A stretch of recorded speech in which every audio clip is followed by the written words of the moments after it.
ഇന്നലെ അർദ്ധരാത്രിയോടെയാണ് ധർമ്മടം അണ്ടല്ലൂർ മുല്ലപ്പുറം ക്ഷേത്രത്തിന് സമീപത്തെ ബി.ജെ.പി. പ്രവർത്തകൻ സന്തോഷ് വെട്ടേറ്റ് മരിച്ചത്.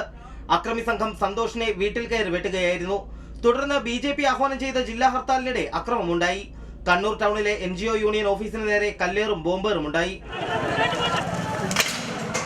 പോലീസ് ടിയർ ഗ്യാസ് പ്രയോഗിച്ചു.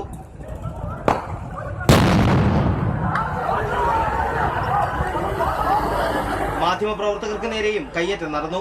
CPIM ആണ് കൊലപാതകത്തിന് പിന്നിലെന്ന് ബി.ജെ.പി. ആരോപിച്ചു.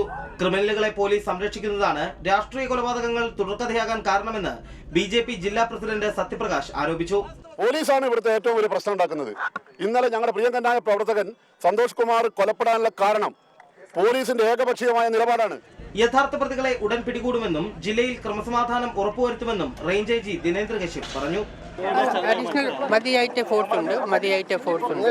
അതേസമയം കൊലപാതകവുമായി CPIM-ന് യാതൊരു ബന്ധവുമില്ലെന്ന് പിണറായി ഏരിയ കമ്മിറ്റി വാർത്താക്കുറിപ്പിൽ അറിയിച്ചു.